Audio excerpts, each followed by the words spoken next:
Welcome back to the International Classroom Podcast. As we're wrapping up season 2, we're going to hit rewind to revisit 10 of the most impactful, insightful, and thought-provoking discussions that we've had throughout this season. So join us as we dive back into these episodes and relive some of the magic from the past season. Because, not to bring up the fact you mentioned Wales and its terrible internet connection. That was Dan, by the way. It wasn't me or Drew. To all our listeners in Wales, we love you and we stand with you. But there are people out there that are worried about the divide, the educational divide for those who have and those who haven't, and what that could potentially create. Do you think the accessibility, do you think we're going to have those gaps forming in the next few years? Yeah, I've got 2 takes on this. By all means. So I think the first one is the obvious one. Schools that use AI compared to schools that don't use AI.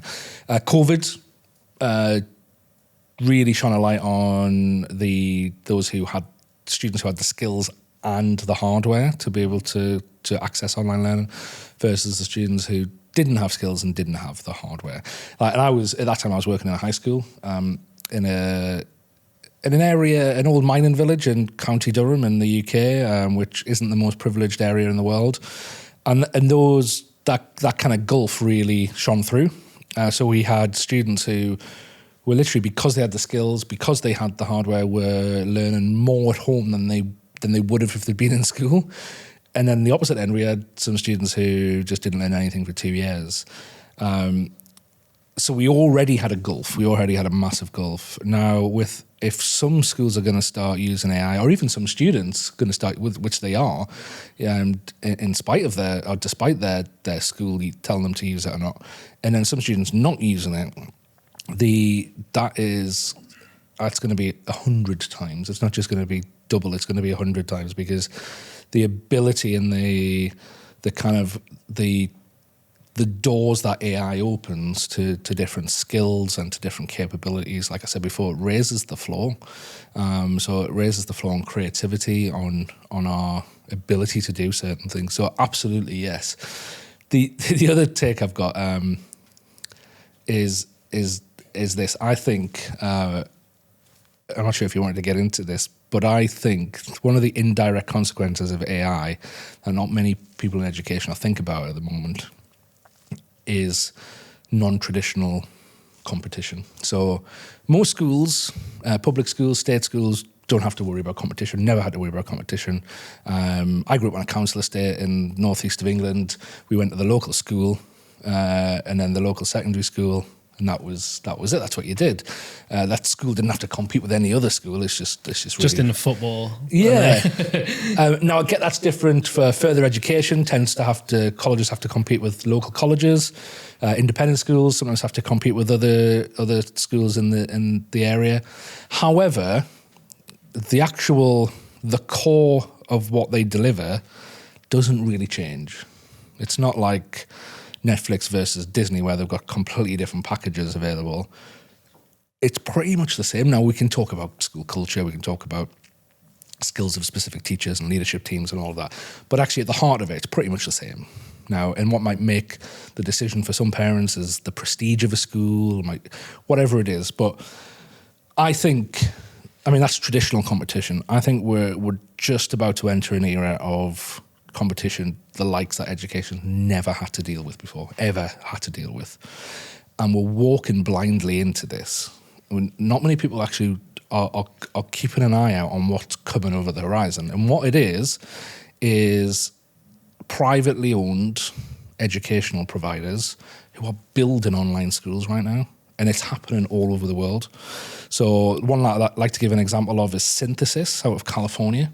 So Synthesis, I know Josh Darn, he's been on my podcast a few times, great guy. Essentially, he was teaching at a school in California. Elon Musk's kids went to that school.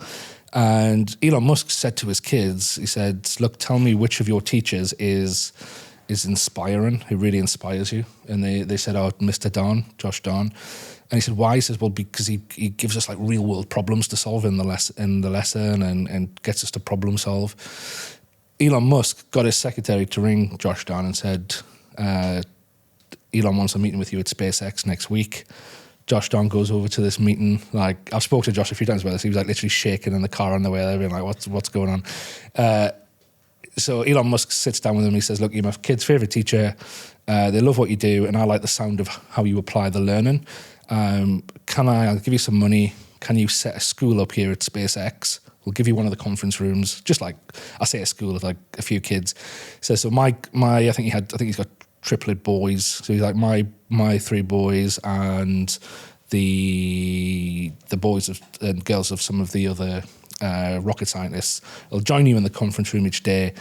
Just want you to make the learning fun, problem solving, collaboration, all that type of thing. You know, the kind of the skills that Elon Musk kind of prides himself on. And if we're being honest, the World Economic Forum has said are vital. Yeah. If you read anything the World Economic Forum has put out on skills and what's needed from education over the last few years, it's all these skills. So essentially, Josh, Elon Musk being Elon Musk, his kids were ready to leave the school, so he just wasn't bothered about it anymore. So he said to Josh, I'll give you some money. I want you to go set up your own school. Josh set up Synthesis, which is an online school where they develop problem-solving activities, games. They design their own software where students essentially get on a video call with students from all over the world. They work collaboratively with each other to solve them. They've just released their first ever AI tutor, chatbot tutor, in collaboration with an organization called DARPA in America. And they... Yes.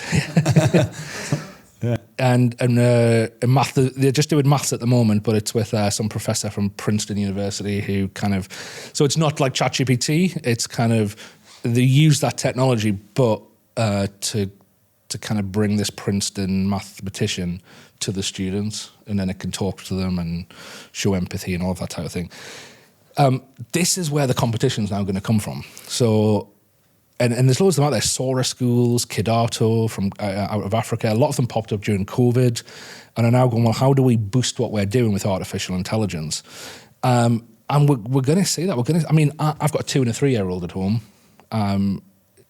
You better believe they're going to be doing Synthesis. Of course, I can't as a parent, knowing that that's out there, not put them on that. Because I'd be like, you're missing out there. So I think more parents get awareness of this and awareness of different provisions and different types of schools. I think the traditional schooling system is going to be faced with real competition.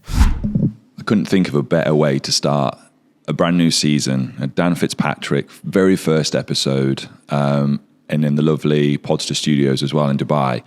And it was just a fascinating conversation. We're going all the way back to August 2023. That's when that episode was done, when it came out 10 months ago, and how the landscape has shifted and changed in that period of time.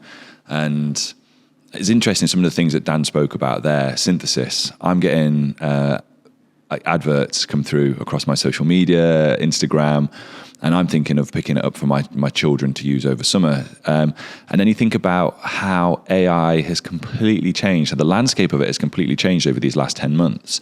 Think about where we're at now. So you've got GPT 4.0, Claude 3.5 that's just come out. You've got Perplexity Pages, you've got Gemini, you've got the Notebook LM from Google, you've got the AI Google Studio. It's just phenomenal. And these are, for want of a better word now, free. So thinking about, obviously, the discussion there regarding equality, accessibility, cost of things. Don't get me wrong, we're still seeing lots of fancy wrappers and stickers, but just basically put onto GPT for cost and people trying to make money off it. But I think a lot more people have kind of cottoned on to that fact now and are trying to learn how to use those main AI platforms and get the best out of them. And there's still people out there doing phenomenal work in terms like Darren Coxon looking at automations and making bots, and Leon Furs, doing again similar thing with automations, and it's just phenomenal, absolutely phenomenal. And then you look at where we're at with things like Sora, being able to do text to video. You've got Udio that's come out about text to music, and it's just interesting where that is then going to continue to go. And so the affordability of it is interesting. And then you look at kind of the education, the competitive part. I mentioned Synthesis. I can only really speak for what's happening from a UK education basis, and this concept of taxing VAT tax. So it's like a 20% markup on private education.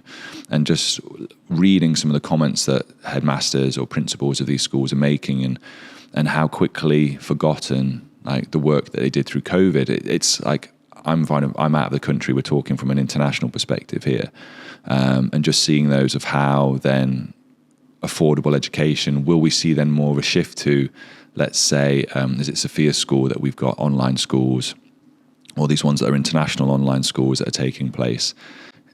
It's going to be an interesting one, but it's just a great episode, a great little clip to start with, to kind of reflect and go, where were we then to where we are now, and what's the future going to hold for us, and how we then start to embed AI. And from my sense, being in a country within Dubai that is now going to see, these teacher training programs rolled out for AI, is phenomenal. It's exciting. Yeah, a great start. I think a great episode to start with as we rewind through season 2 and make those comparisons of, where we were then to where we are now.